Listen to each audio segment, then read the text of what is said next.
कृष्ण कृष्ण कृष्ण कृष्ण हरे हरे हरे राम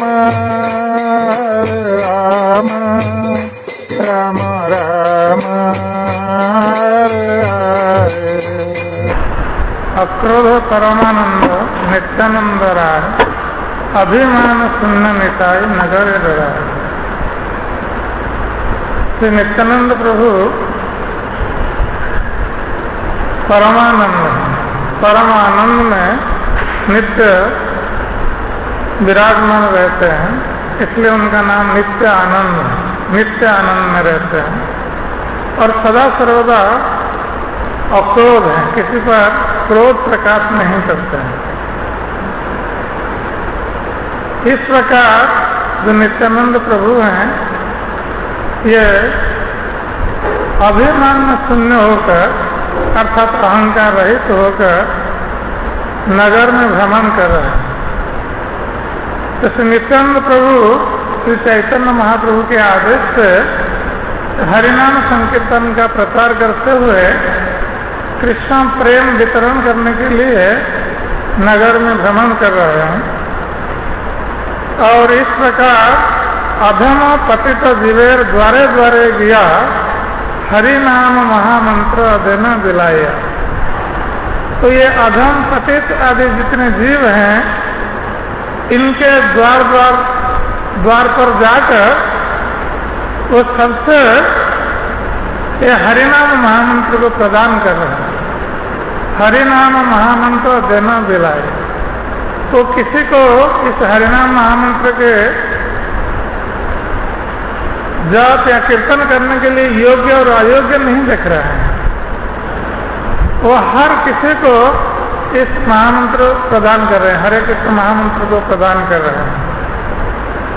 जारे देखे तारे कहे दंते तृणधरी हमारे कन्या लह भज गौर हरि। तो श्री नित्यानंद प्रभु सबके पास जाते हैं और मुख पर दांत में तिनके धारण किए हुए हैं। ये दांत में तिनका धारण करना ये विनम्रता का प्रतीक है। तो जब कोई व्यक्ति दांत में तिनका धारण करता है तो वो शरणागत समझा जाता है। तो नित्यानंद प्रभु दांत में तिनके धारण करते हुए सबसे ये प्रार्थना कर रहे हैं, विनम्र होकर प्रार्थना कर रहे हैं कि हमारे कन्या लह भज गौर हरि। तो सबसे कह रहे हैं कि तुम गौर हरि का भजन करो, गौर हरि की पूजा करो, गौर हरि का नाम कीर्तन करो और इस प्रकार तुम उसको खरीद सकते हो। तो ये नित्यानंद प्रभु का एक बहुत प्रसिद्ध गीत है जो नित्यानंद प्रभु गान करते थे। भज गौरांग कह गौरांग लह गौरांग नाम रे जे जन गौरांग भजे ते हमार प्राण रे। भज गौरांग कह गौरांग लह गौरांग नाम रे जे जन गौरांग भजे ते हमार प्राण रे। इस प्रकार नित्यानंद प्रभु सबसे कह रहे थे कि गौरांग गौर हरि का नाम लो, उनका भजन करो, उनकी सेवा करो और इस प्रकार तुम मेरा प्राण बन सकते हो।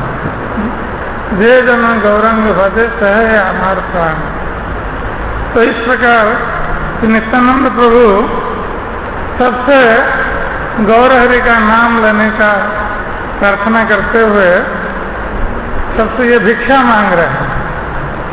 ऐसा बोली नित्यानंद भूमे गड़ी जाए सोनार पर्वत जना धुलाते लोटा। इस प्रकार कहकर श्री नित्यानंद प्रभु धूलि में लौट रहे हैं और प्रेमावेश में धूलि में लौट रहे हैं, और इस प्रकार वो दिख रहे हैं जिस प्रकार कोई सोने का पर्वत धूलि में पड़ा हुआ है। तो श्री नित्यानंद प्रभु का जो शरीर प्रकांड शरीर था और सोने के वर्ण का था। तो इस प्रकार जब नित्यानंद प्रभु धूलि में लौट रहे थे तो ऐसा लग रहा था जैसे सोने का पर्वत धूलि में लौट रहा। तो श्री लोचन दास ठाकुर कहते हैं कि है ना अवतारे जैन जार रति ना जन्मे। इस प्रकार जो अवतार है नित्यानंद प्रभु का, जो सबसे विनीत होकर ये भिक्षा मांग रहे हैं कि भगवान के नाम का कीर्तन करने के लिए, तो इस अवतार के प्रति जिसके मन में रति उत्पन्न नहीं हुई, अर्थात इस अवतार के प्रति जिसकी आसक्ति नहीं है, तो श्री लोचन दास ठाकुर कहते हैं कि से उस प्रकार वो पापी है जिसकी नित्यानंद प्रभु के प्रति आसक्ति नहीं है, उनके प्रति श्रद्धा नहीं है, वो पापी है। और उस प्रकार का पापी एल और गल कोई संसार में आता है और जाता है, क्योंकि उसका इस संसार में जन्म ग्रहण करना और मृत्यु को प्राप्त करना ये व्यर्थ है, कोई लाभदायक नहीं है। क्योंकि मनुष्य जीवन इसलिए प्राप्त हुआ है कि नित्यानंद प्रभु श्री चैतन्य महाप्रभु का भजन करने के लिए, कृष्ण बलराम का भजन करने के लिए। किंतु यदि कोई श्री नित्यानंद प्रभु का भजन नहीं करता है, उनको नहीं मानता है, तो निश्चित रूप से वो चैतन्य महाप्रभु को भी नहीं मानता है।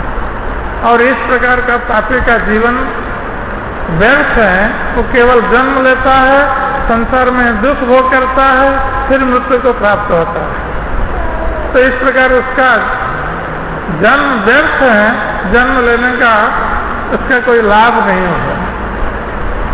तो इस प्रकार जो नित्यानंद प्रभु हैं, ये नित्यानंद प्रभु परम करुण परम कारुणिक हैं। नित्यानंद प्रभु जो सबको ये कृष्ण प्रेम प्रदान कर रहे हैं, हरिनाम के माध्यम से ये कृष्ण प्रेम प्रदान कर रहे हैं। तो श्री नित्यानंद प्रभु का आविर्भाव बंगाल में राढ़ देश में हुआ था। राढ़ देश उसको कहा जाता है जिस देश में गंगा प्रवाहित नहीं होती, और जिस देश में पांडव नहीं गए उसको अपांडवा राज्य कहा जाता है। जिस देश में गंगा प्रवाहित नहीं होती है और पांडव लोग नहीं गए, तो राढ़ देश में गंगा प्रवाहित नहीं होती है और उस देश को इसलिए शुभ माना नहीं जाता। किंतु जब से नित्यानंद प्रभु का आविर्भाव हुआ, उस राढ़ देश सर्व शुभ से परिपूर्ण हो गया, और इस प्रकार उस देश के लोग बहुत प्रसन्नता को प्राप्त हुए, बहुत आनंद को प्राप्त हुए। जब से नित्यानंद प्रभु का जन्म हुआ राढ़ देश में, चारों ओर लोग आनंद में रहने लगे। तो ये नित्यानंद प्रभु ये देखने में बहुत सुंदर थे। उनका शरीर गौरवर्ण का था और एक विशाल शरीर था, आजान लंबित भुज बाहु थे उनके, और उनकी आंखें कमल पत्र के समान विशाल थी और बहुत सुंदर थे। तो श्री नित्यानंद प्रभु का जब राढ़ देश में जन्म हुआ तो उनके पिता का नाम था हड़ाई पंडित और माता का नाम था पद्मावती। तो ये दोनों नित्यानंद प्रभु को पाकर बहुत प्रसन्न हुए। हड़ाई पंडित और माता पद्मावती नित्यानंद प्रभु से इतना प्रेम करते थे कि एक मुहूर्त के लिए भी अपने पास से उनको दूर भेजना नहीं चाहते, सदा सर्वदा नित्यानंद प्रभु को अपने पास में रखना चाहते। हड़ाई पंडित नित्यानंद प्रभु के प्रति इतना आकर्षित थे कि वो जब कभी कहीं बाहर जाते थे तो नित्यानंद प्रभु को साथ लेकर चलते थे, अपनी गोद में लेते हुए नित्यानंद प्रभु को चलते थे। कभी बाजार में जाते थे तो नित्यानंद प्रभु को साथ लेकर चलते थे और हर समय नित्यानंद प्रभु के उस सुंदर मुखमंडल का दर्शन करते हुए आनंद को प्राप्त होते थे हराई पंडित। खाने में, पीने में, सोने में सदा सर्वदा तो नित्यानंद प्रभु को पास में रखते थे।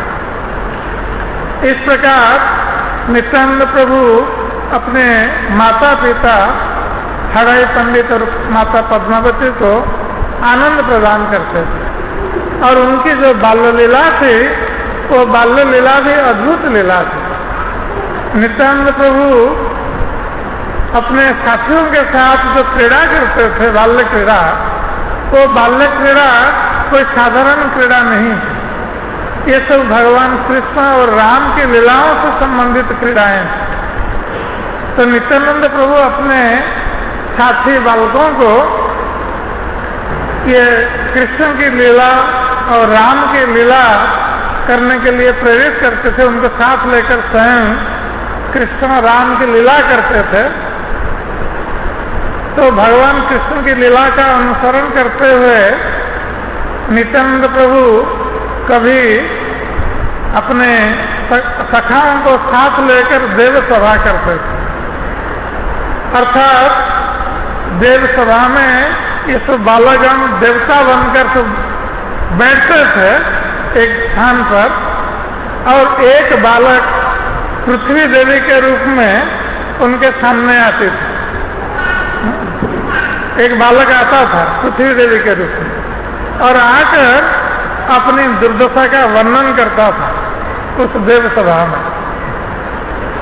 तो जिस प्रकार पृथ्वी माता देवताओं के पास गई थी अपनी दुर्दशा का वर्णन करने के लिए और देवतागण पृथ्वी माता को साथ लेकर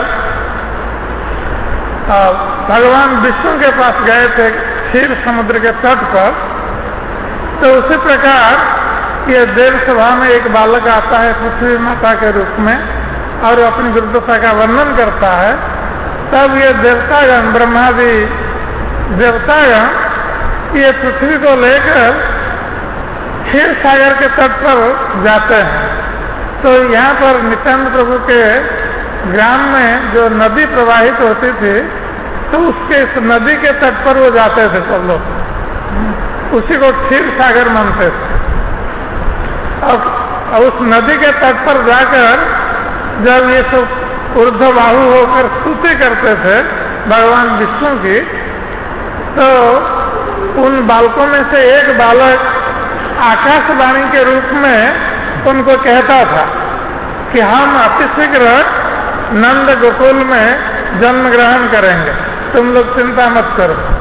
जिस प्रकार आकाशवाणी हुई थी भगवान विष्णु ने कहा था ब्रह्मा जी को कि अतिशीघ्र अवतरित होंगे, तो उसी रूप में एक बालक आकाशवाणी के माध्यम से कहता है। और इस प्रकार सब लोग कृष्ण जन्म की लीला मनाते हैं। सर्वप्रथम रात्रि में नित्यानंद प्रभु देवकी और वसुदेव के विवाह उत्सव को मनाते हैं बालकों को लेकर। और एक दिन अर्धरात्रि में श्री कृष्ण जन्म की लीला को मनाते हैं कि जिस प्रकार अर्धरात्रि में भगवान कृष्ण का जन्म हुआ था, तो ये लोग अर्धरात्रि में जब लोग सोते रहते हैं गांव में, तो ये लोग अर्धरात्रि में सब बालकगण ये सब जाते हैं एक स्थान पर जो कंस की बंदीशाला बनाते हैं वहां पर और कृष्ण के जन्म को मनाते हैं। तो उनमें से एक वसुदेव होता है और एक शिशु कृष्ण होता है। तो वसुदेव कृष्ण को लेकर जाते हैं गोकुल में, और गोकुल में जब पहुंचते हैं तो वहां पर कोई योगमाया बनकर वहां सोता रहता है एक शिशु, और कोई यशोदा माता बनकर वहां सोया रहता है। तो ये वसुदेव जी जाकर वहां से कृष्ण को रखकर योगमाया को लाते हैं। और इस प्रकार ये लोग कृष्ण जन्म की लीला करते हैं। बाद में जब कृष्ण गोकुल में रहते हैं तो सर्वप्रथम पूतना आती है कृष्ण का वध करने के लिए।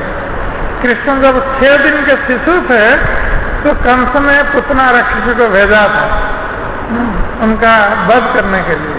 तो एक शिशु पूतना राक्षसी बन जाता है और दूसरा शिशु उसका दुग्ध पान करने के लिए उसके वक्ष देश पर चढ़ जाता है।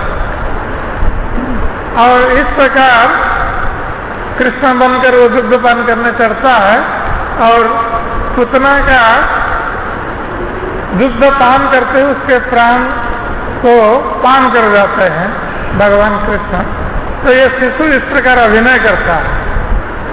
और कभी कभी ये लोग रामलीला का अभिनय करते हैं तो सारे बालकगण तो बंदर बन जाते हैं बानर बन जाते हैं। जिस प्रकार राम की सेना में सब बानर थे तो बानर बन जाते हैं और सेतुबंध बनाने के लिए ये लोग नदी के तीर पर जाते हैं। और बंगाल में एक भेरंडा का वृक्ष है जो कास्टरवाइल का वृक्ष है, उसको यहाँ क्या बोलते हैं मुझे पता नहीं। तो उस वृक्ष को काट करके उसको नदी में डालते हैं। जिस प्रकार बानर गण तो पर्वत को लाकर समुद्र में डालते थे सेतुबंध बनाने के लिए, तो ये बालकगण इस वृक्ष को काटकर नदी में डालते हैं सेतुबंध बनाने के लिए। और कभी कभी ये वानरगण ये बालकगण बानर रूप में होते हैं और उस समय राम रावण का युद्ध प्रारंभ होता है। तो कभी स्वयं नित्यानंद प्रभु वो लक्ष्मण का अभिनय करते हैं क्योंकि स्वयं लक्ष्मण थे नित्यानंद बलराम। तो वो लक्ष्मण का अभिनय करते हैं और दूसरे बालकों को वो सिखा करके रखते हैं कि कौन क्या बोलेगा और कौन किसका अभिनय करेगा। तो एक बालक को उन्होंने हनुमान का अभिनय करने के लिए दिया। तो जब राम रावण युद्ध होता है तो लक्ष्मण और इंद्रजित का युद्ध होता है। तो उसमें कभी लक्ष्मण हार जाते हैं तो हारने का अभिनय करते हैं। और जब ये शक्ति भेद हुआ था लक्ष्मण का तो उस समय एक बालक नित्यानंद प्रभु के ऊपर ये कमल का पुष्प को शक्ति मानकर उसको फेंकता है। तो जब वो कमल का पुष्प जो शक्ति के रूप में नित्यानंद प्रभु जो लक्ष्मण का अभिनय कर रहे हैं उनके ऊपर फेंका जाता है तो नित्यानंद प्रभु अचेतन हो जाते हैं लक्ष्मण के रूप में, क्योंकि वो लक्ष्मण का अभिनय करते हैं। तो अचेतन होकर भूमि में गिर पड़ते हैं। तो जब भूमि में गिर पड़ते हैं अचेतन होकर तो इस प्रकार वो अचेतन हो जाते हैं कि उनके शरीर में जीवन का कोई लक्षण दिखाई नहीं पड़ता, वो सचमुच अचेतन हो जाते हैं। तो जो बालकगण आते हैं नित्यानंद प्रभु को जो लक्ष्मण का अभिनय कर रहे हैं उनको उठाने के लिए, तो नित्यानंद प्रभु नहीं उठते हैं और उनके शरीर में कोई जीवन का लक्षण भी दृष्टिगत नहीं होता है। उनकी सांस बंद हो जाती है और शरीर निस्पंद हो जाता है। तो जब बालकगण देखते हैं कि नित्यानंद प्रभु का शरीर निस्पंद हो गया है तो वो सब भयभीत हो जाते हैं। वो लोग सोचते हैं कि नित्यानंद प्रभु अब जीवित नहीं है। ये सोच करके वो लोग सब रोने लगते हैं सब बालकगण। और रोते हुए कोई बालक उनमें से चला जाता है नित्यानंद प्रभु के माता पिता को ये समाचार देने के लिए। तो जब ये समाचार उनके माता पिता हराई पंडित और पद्मावती को प्राप्त होता है तो दोनों रोते हुए दौड़ते हुए आते हैं घर से और आकर जब देखते हैं नित्यानंद प्रभु का शरीर निष्पन्न है तो ये लोग सोचते हैं कि उनका अब प्राण नहीं रहा। तो वो रोने लगते हैं दोनों माता पिता व्याकुल होकर। और इस प्रकार वहां पर सब लोग रोते रहते हैं। तो किसी को ये बुद्धि नहीं आती है कि इस समय अब क्या किया जाए। तो उनमें से कोई एक व्यक्ति ने बोल दिया कि ये लक्ष्मण का अभिनय कर रहा है। तो लक्ष्मण तब जीवित हुए थे जब हनुमान जी गंधमादन पर्वत लाकर उनसे दवा प्रदान किए थे, तब जाकर लक्ष्मण जीवित हुए थे। तो ये अभिनय कर रहा है, उसको गंधमादन पर्वत से दवा देने से जीवित हो गए। तो ये सुनकर जो बालक हनुमान का अभिनय कर रहा था, तो उसको कोई राम बनकर जाकर कहता है कि तुम गंधमादन पर्वत से ये विशल्य करने लाओ। तो हनुमान रूपी एक बालक जो बहुत दूर खड़ा था, वहां पास में नहीं था, तो वो ये आदेश सुनकर जाता है गंधमादन पर्वत लाने के लिए।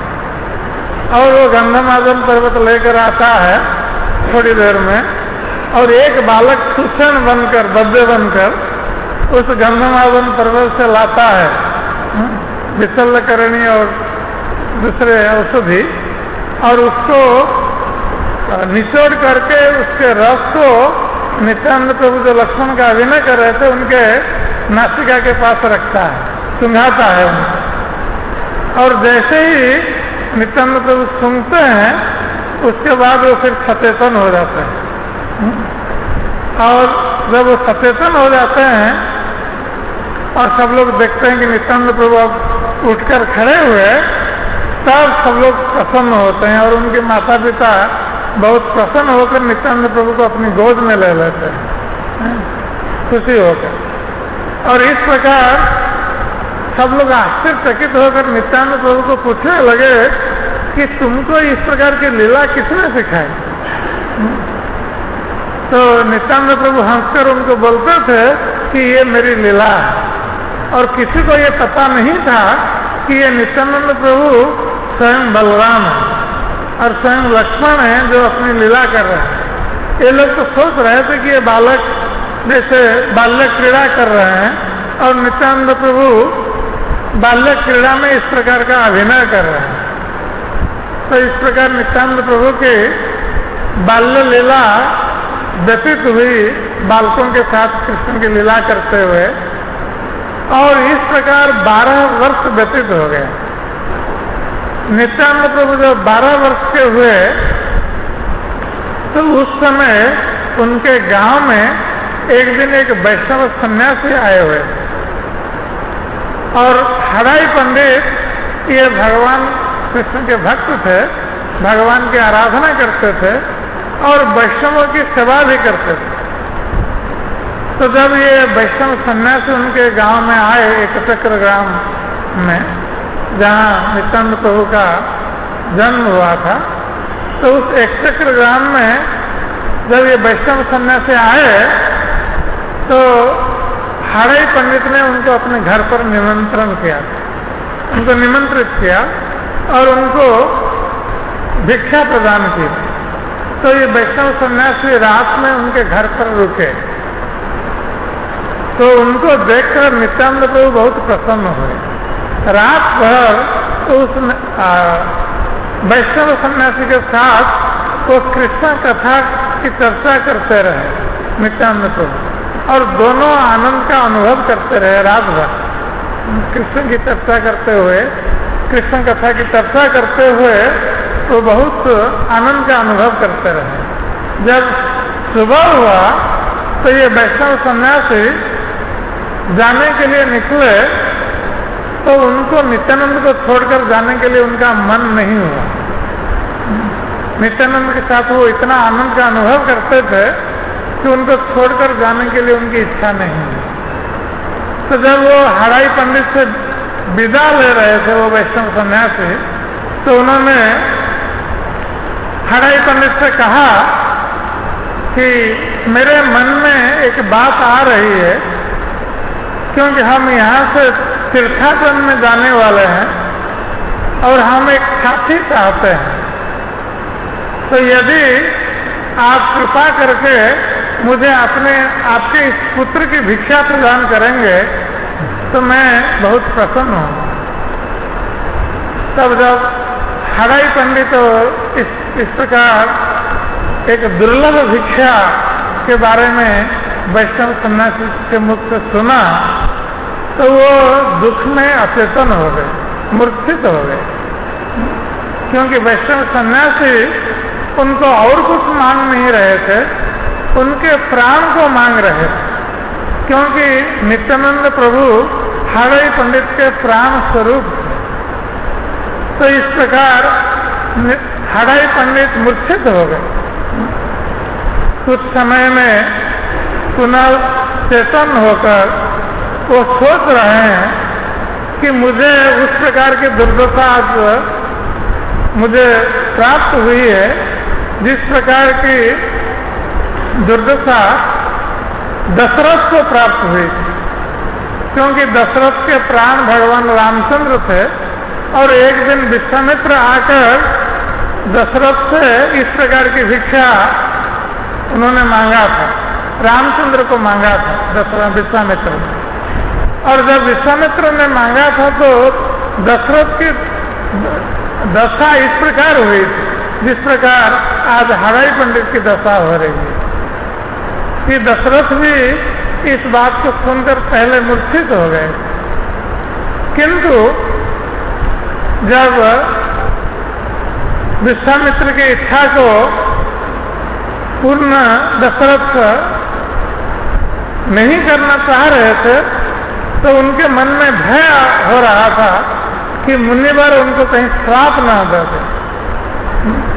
तो उसी प्रकार हड़ाई पंडित नित्यानंद को त्याग करना नहीं चाहते, किंतु मन में भय था यदि नित्यानंद को नहीं देते हैं तो हो सकता है कि वैष्णव सन्यासी असंतुष्ट होंगे और उससे उनका सर्वनाश हो सकता है। तो दशरथ की तरह उनको भय, उनके मन में भय उत्पन्न हो रहा है।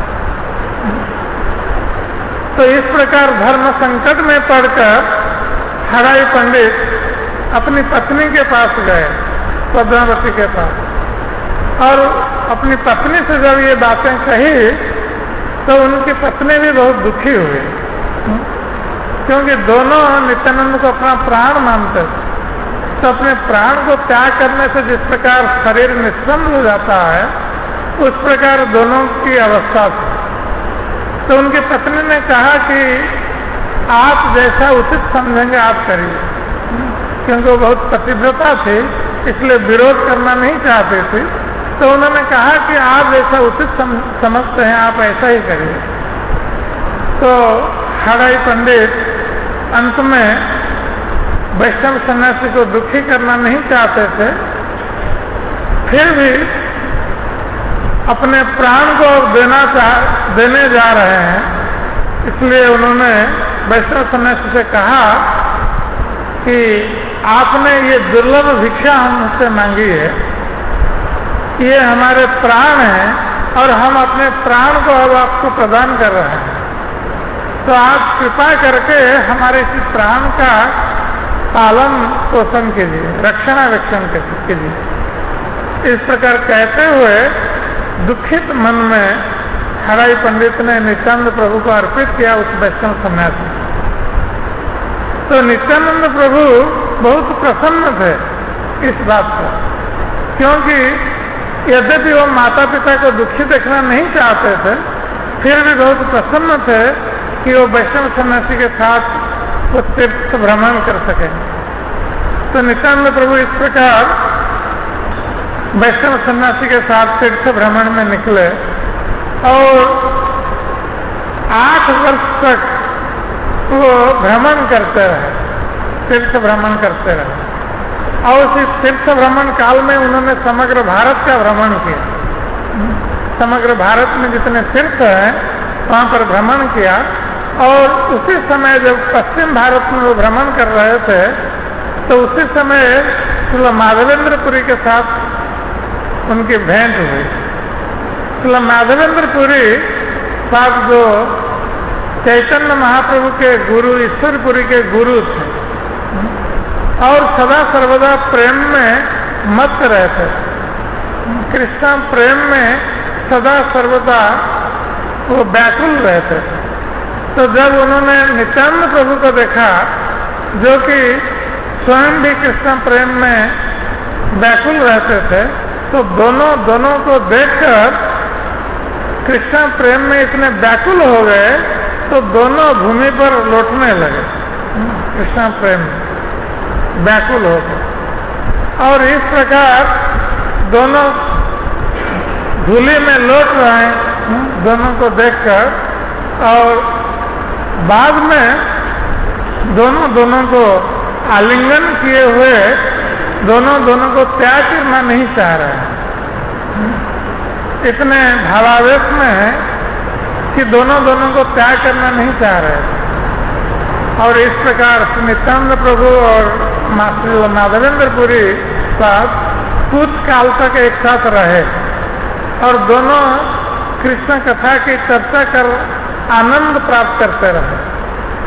किंतु कुछ काल के पश्चात नित्यानंद प्रभु वहां से सेतुबंध निकले, सेतुबंध जाने के लिए उद्यत हुए और सेतुबंध से पुनः दक्षिण भारत,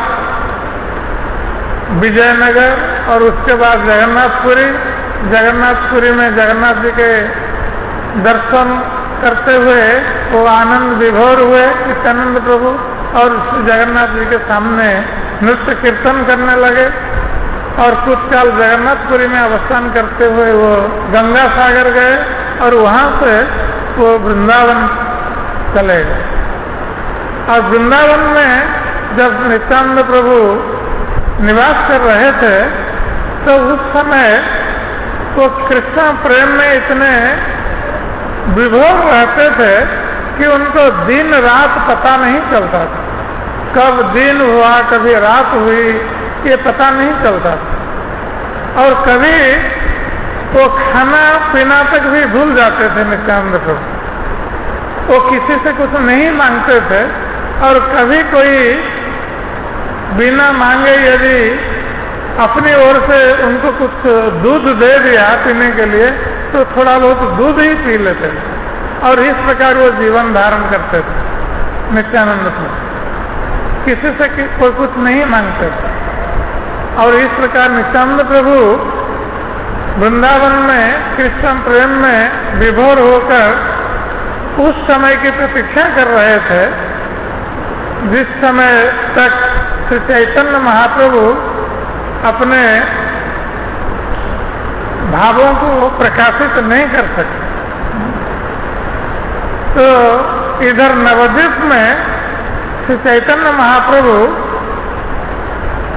पांडित्य लीला का प्रदर्शन कर रहे थे, इसलिए निमाई पंडित के रूप में वो प्रसिद्ध थे। किंतु जब निमाई पंडित के पिता जगन्नाथ मिश्र का देहांत हो गया तो चैतन्य महाप्रभु जो कि निमाई पंडित के रूप में विख्यात थे तो वो गया गए पितृ श्राद्ध के लिए। और गया में श्री ईश्वरपुरी पाद के साथ उनका साक्षात्कार हुआ और उनसे उन्होंने दीक्षा ग्रहण की। तो ईश्वरपुरी से दीक्षा ग्रहण करने के बाद जब चैतन्य महाप्रभु नवद्वीप में वापस गए तो एक दूसरे व्यक्ति के रूप में वो नवद्वीप में पहुंचे। अब वो निमाई पंडित नहीं थे। अब श्री चैतन्य महाप्रभु कृष्ण प्रेम में व्याकुल होकर हा कृष्ण हरे कृष्ण कृष्ण कृष्ण हरे हरे हरे राम राम राम हरे हरे इस महामंत्र का कीर्तन कर रहे थे। उनके मुख से कृष्ण भिन्न अन्य कुछ नहीं निकल रहा। तो चैतन्य महाप्रभु का ये भावांतर को देखकर नवद्वीप में सारे लोग आश्चर्यचकित थे कि वो वही निमाई पंडित है जो शास्त्रार्थ में सबको पराजित कर देता था। और वही निमाई पंडित अब जब अपने शिष्यों को पढ़ाने लगते हैं तो कृष्ण भिन्न उनके मुख से और कुछ नहीं निकल रहा। तो सब लोग आश्चर्यचकित थे निमाई पंडित के इस भावांतर। और नवद्वीप में जो वैष्णव जन थे, श्रीवास आदि, ये तो बहुत प्रसन्न हुए।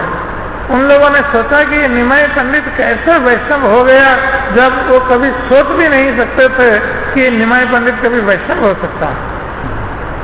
तो अब चैतन्य महाप्रभु श्रीवास पंडित और दूसरे जो भक्तजन थे उनके साथ वो नाम संकीर्तन में मस्त रहते थे। और इस प्रकार श्री चैतन्य महाप्रभु नवद्वीप में अद्वैत आचार्य श्रीवास पंडित आदि भक्तजनों के साथ नाम संकीर्तन में दिन रात वो मग्न रहते थे। किंतु श्री चैतन्य महाप्रभु ने तब तक किसी को नाम संकीर्तन के माध्यम से कृष्ण प्रेम प्रदान नहीं किया, जैसे वो किसी की प्रतीक्षा कर रहे थे। तो इधर नित्यानंद प्रभु वृंदावन में कृष्ण भावावेश में जब वो किसी मंदिर में जाते थे दर्शन करने के लिए, तो मंदिर में भगवान कृष्ण के विग्रह का दर्शन नहीं कर पाते थे नित्यानंद प्रभु। उनको ऐसा लगता था जैसे मंदिर का सिंहासन शून्य है, कृष्ण वहां पर नहीं है।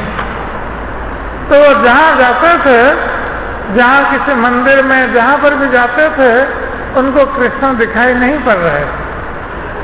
तो नित्यानंद प्रभु सोच रहे थे कि कृष्ण कहाँ पर है, कहाँ कृष्ण है, कहाँ मैं कृष्ण का दर्शन कर सकूं। तो इस प्रकार भावावेश में श्री नित्यानंद प्रभु जब वृंदावन में कृष्ण का अनुसंधान कर रहे थे, तो उस समय आकाशवाणी हुई कि कृष्ण अब नवद्वीप धाम में, नवद्वीप धाम में लीला कर रहे हैं, तुम नवद्वीप जाओ, वहां कृष्ण के साथ तुम्हारा दर्शन होगा। तो श्री नित्यानंद प्रभु वहीं से नवद्वीप धाम चल देते हैं। और मार्ग में उसी प्रकार खाने पीने की चिंता नहीं है, कोई कुछ देता है खाने के लिए तो खा लेते हैं, नहीं तो ऐसे ही वो चल देते हैं। तो अंत में नित्यानंद प्रभु कई दिनों के पश्चात नवद्वीप धाम में पहुंचे और वहां पर नंदन आचार्य के घर पर जाकर उपस्थित हुए। नंदन आचार्य ने जब देखा नित्यानंद प्रभु के इस विशाल सुंदर रूप को, तो वो बहुत आश्चर्यचकित हुए और उन्होंने सोचा कि निश्चित रूप से कोई महापुरुष है। तो उन्होंने आदर के साथ नित्यानंद प्रभु को घर में भिक्षा प्रदान की और घर में निवास करने के लिए स्थान प्रदान किया। तो इस प्रकार नित्यानंद प्रभु नंदन आचार्य के घर पर रहे। और इधर श्री चैतन्य महाप्रभु जो कि स्वयं भगवान कृष्ण हैं, अंतर्यामी हैं, उनको ये पता चल गया कि नित्यानंद प्रभु अब नवद्वीप में आ चुके हैं। तो एक दिन प्रातः वो श्रीवास पंडित के घर पर पहुंचे और वहां पर पहुंचकर उन्होंने सारे भक्तों को बताया कि कल रात में हमने रात के अंतिम प्रहर में हमने एक अद्भुत स्वप्न देखा। तो भक्तगण से वो आश्चर्यचकित हुए और आनंदित होकर चैतन्य महाप्रभु से प्रश्न करने लगे कि वो स्वप्न क्या था।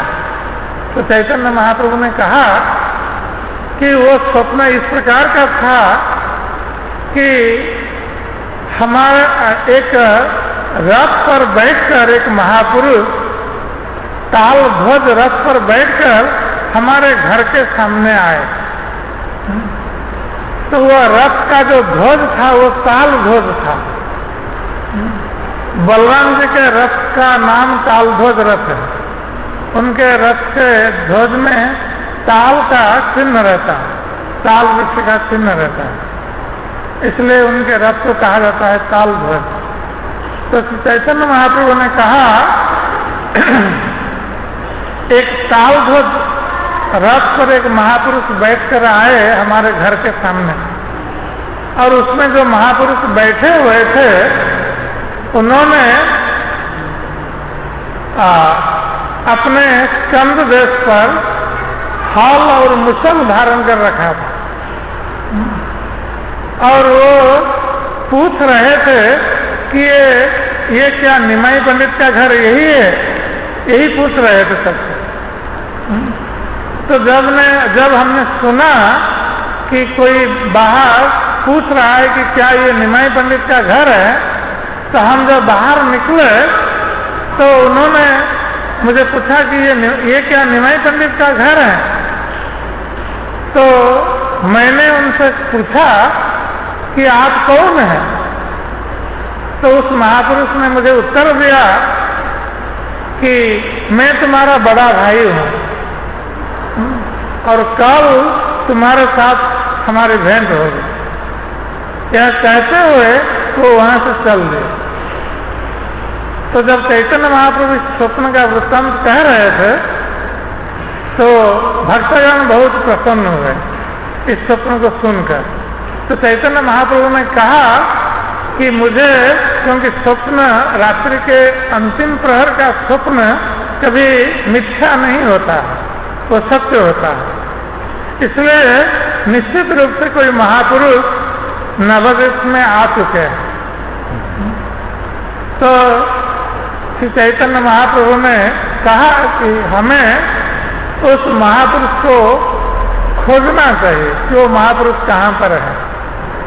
तो श्री चैतन्य महाप्रभु ने श्रीवास पंडित और हरिदास ठाकुर आदि भक्तों को उस महापुरुष को खोजने के लिए भेजा। तो श्रीवास पंडित और हरिदास ठाकुर दूसरे भक्तों के साथ वो नवद्वीप में गए उस महापुरुष को खोजने के लिए। खोजते हुए वो कहीं पर भी उन लोगों ने किसी महापुरुष को नहीं देखा।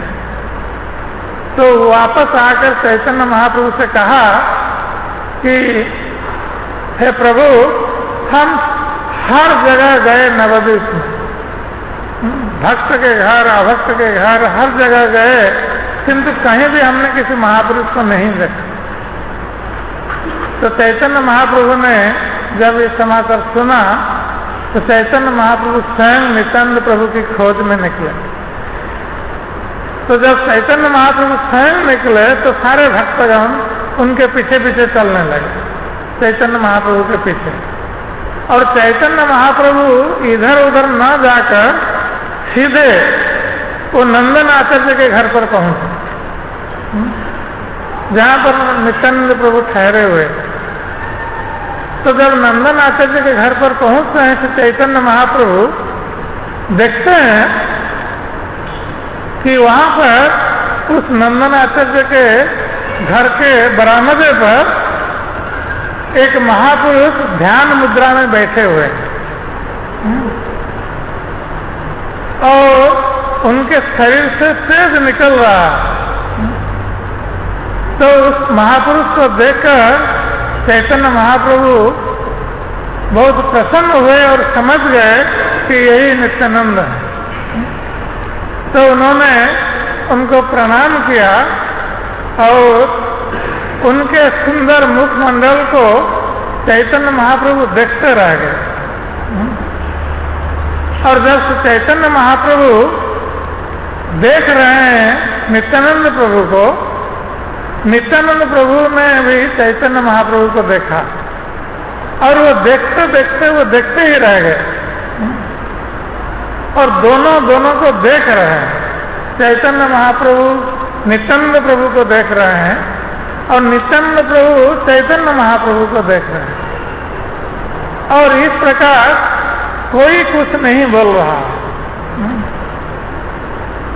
अनेक समय व्यतीत हो गया, दोनों इस प्रकार देख रहे हैं दोनों।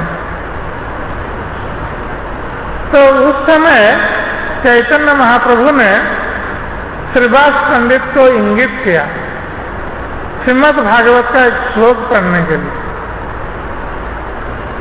तो उस समय श्रीवास पंडित ने श्रीमद् भागवत का एक श्लोक पढ़ा, जो कि बहुत प्रसिद्ध श्लोक है श्रीमद् भागवत का।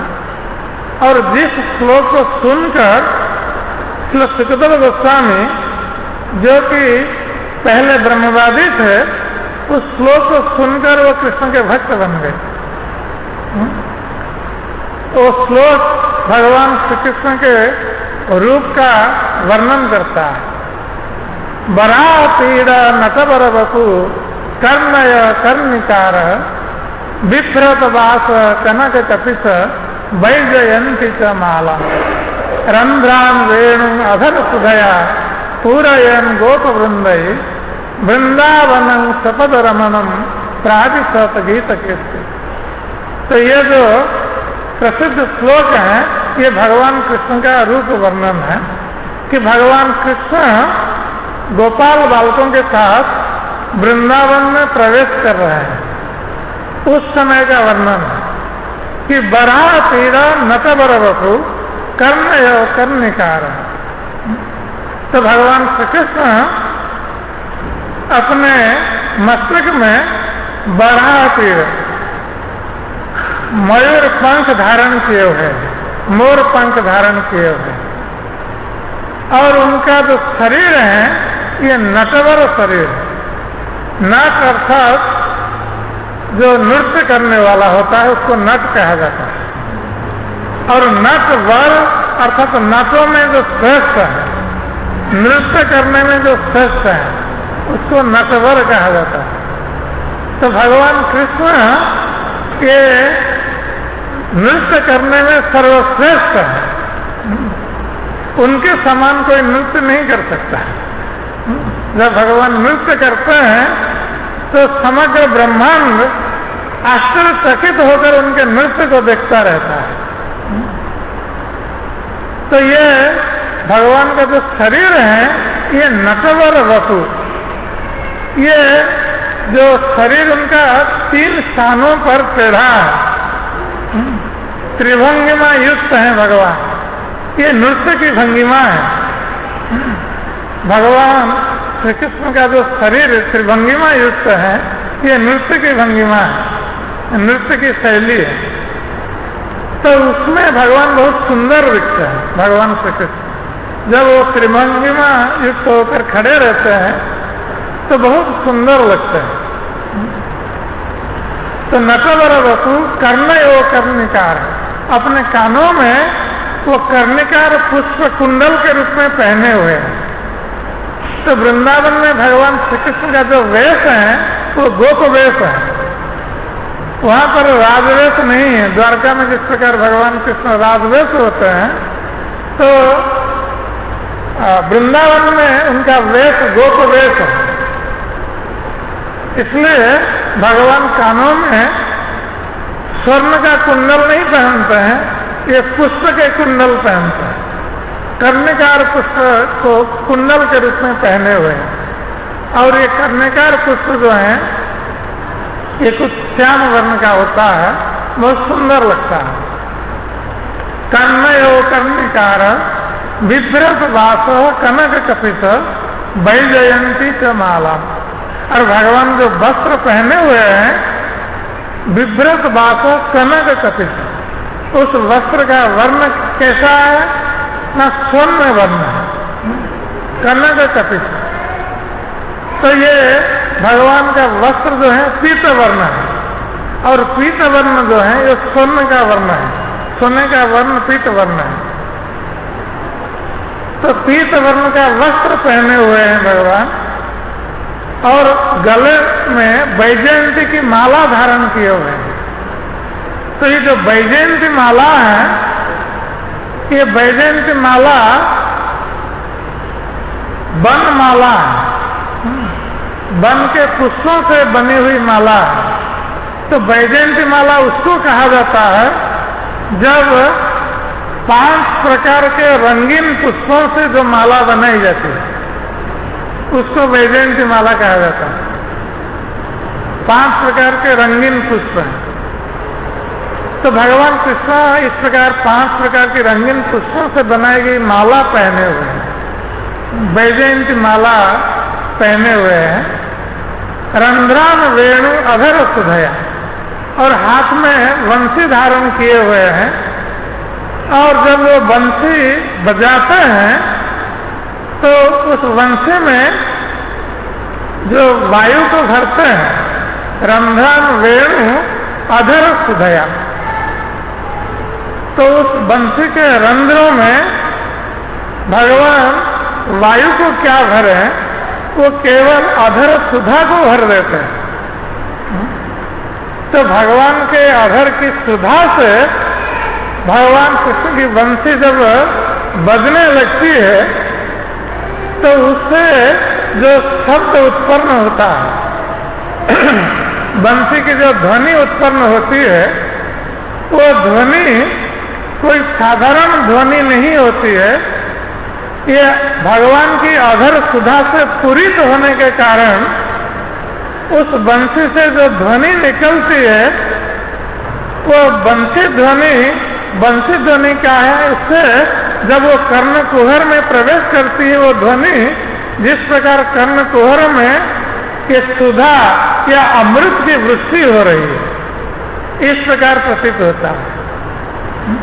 तो भगवान की वंशी ध्वनि जो श्रवण करता है, उसके कानों में अमृत की जिस प्रकार वृष्टि होती है, अर्थात वो व्यक्ति भगवान की वंशी ध्वनि के माध्यम से जिस प्रकार अमृत वृष्टि को कर्ण के माध्यम से पान कर रहा है, अमृत का पान कर रहा है, और अमृत का पान करने से जिस प्रकार व्यक्ति आनंद का अनुभव करता है, तो उसी प्रकार व्यक्ति भगवान कृष्ण की वंशी ध्वनि को श्रवण करते हुए आनंद का अनुभव करता है। तो भगवान कृष्ण जब वंशी ध्वनि करते हुए वृंदावन में प्रवेश कर रहे हैं, तो जो कोई भी उनकी वंशी ध्वनि को श्रवण करता है, वो सुधा पान जिस प्रकार कर रहा है और आनंद सागर में निमज्जित हो रहा है। तो इस प्रकार वृंदावन सपद रमणम प्राविशत गीत कीर्ति, और भगवान श्री कृष्ण वृंदावन में अपने स्वपद शरण में प्रवेश कर रहे हैं, और इस प्रकार उनका यशगान मुनिगण उनका गीतों के माध्यम से उनकी कीर्ति का गान करते हैं। जिस भगवान का, वो भगवान अपने सखाओं के साथ वृंदावन में प्रवेश कर रहे हैं। तो जब श्रीवास पंडित ने इस श्लोक को पढ़ा और श्री नित्यानंद प्रभु ने सुना इस श्लोक को, तो वो कृष्ण प्रेम में इतने विभोर हो गए, विभोर होकर वो क्रंदन करते हुए आंखों से आंसू बहाते हुए वो धूलि में लौटने लगे। और इस प्रकार नित्यानंद प्रभु धूलि में लौट रहे हैं और रो रहे हैं, प्रेमाश्रु वर्षण कर रहे हैं। और उनके इस भाव को देखकर चैतन्य महाप्रभु भी प्रेमाश्रु वर्षण करते हुए धूलि में लौटने लगे। और दोनों श्री चैतन्य महाप्रभु और नित्यानंद प्रभु गौर निताई दोनों धूलि में लौट रहे हैं, प्रेम भाव में विभोर होकर। और अंत में श्री चैतन्य महाप्रभु नित्यानंद प्रभु को अपनी गोद में ले लेते हैं। कभी जिस प्रकार भगवान विष्णु अनंत शया पर शयन करते हैं, तो यहाँ नित्यानंद प्रभु अनंत शेष हैं, बलराम है, चैतन्य महाप्रभु स्वयं कृष्ण है। किंतु यहाँ पर दूसरा दृश्य दृष्टिगत हो रहा है। अब वो दृश्य विपरीत हो गया है। अब स्वयं अनंत भगवान कृष्ण की गोद में वो सोए हुए, कृष्ण की गोद में है।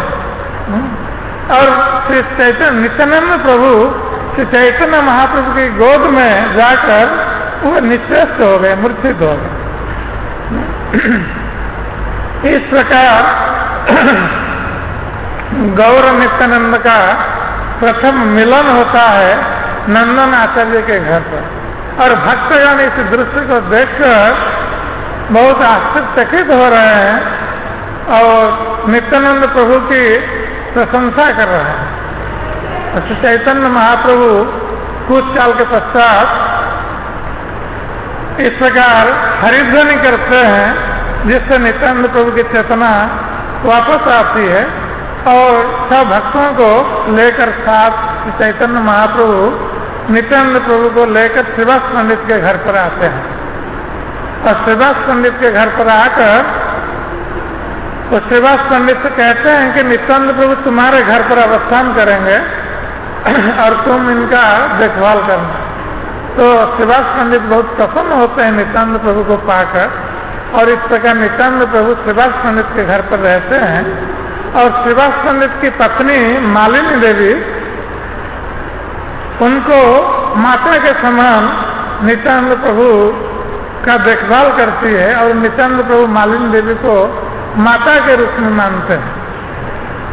तो एक दिन श्रीवास पंडित के घर पर मालिनी देवी भगवान के मंदिर के बर्तन को मांज रही थी बाहर। तो अचानक एक कौवा आकर भगवान का जो घृत का पात्र था उसको उठा करके ले गए। तो मालिनी देवी ये देखकर वो चित्कार करने लगी और उस कौवा ले गया इस भगवान का घृत पात्र, ये कहकर चिल्लाने लगी। तो उस समय नित्यानंद प्रभु पास में थे, तो वो तुरंत मालिनी देवी के पास आ गए और उन्होंने कहा कि माता आप चिंता मत करिए, मैं अतिशीघ्र उस घृत पात्र को लाकर आपको देता हूँ। ये कहकर नित्यानंद प्रभु बाहर आए और उस कौवे को बुलाया, बोले कि ये कौवा तुम शीघ्र उस घृत पात्र को लाकर यहाँ रख दो। और तुरंत वो कौवा जिस प्रकार नित्यानंद प्रभु का निर्देश पालन करते हुए, आदेश पालन करते हुए वो घृत पात्र को लेकर वापस आया और उस स्थान पर रखकर चला गया। तो मालिनी देवी आश्चर्यचकित हो गए नित्यानंद प्रभु का इस प्रकार अद्भुत कार्य देखकर, और इस प्रकार उन्होंने सबको बताया कि नित्यानंद प्रभु ने किस प्रकार अद्भुत कार्य किया। इस प्रकार नित्यानंद प्रभु श्रीवास पंडित के घर पर रहे और उस समय तक नित्यानंद प्रभु के साथ श्री चैतन्य महाप्रभु और भक्तगण कीर्तन करते रहे। तो इस प्रकार श्रीवास पंडित के घर पर ही ये महासंकीर्तन प्रारंभ हुआ, और श्री चैतन्य महाप्रभु चाहते थे कि नित्यानंद प्रभु के माध्यम से इस हरिनाम संकीर्तन के द्वारा कृष्ण प्रेम को वितरण करने के लिए। तो श्री चैतन्य महाप्रभु श्री नित्यानंद प्रभु को इस कृष्ण प्रेम भंडार के भंडारी बनाना चाहते थे। इसलिए उन्होंने घोषणा की कि ये नित्यानंद प्रभु ये कृष्ण प्रेम के भंडार के भंडारी है, और यही सबको कृष्ण प्रेम वितरण कर सकते हैं। इस प्रकार से चैतन्य महाप्रभु ने नित्यानंद प्रभु को ये कृष्ण प्रेम वितरण करने का अधिकारी बनाया,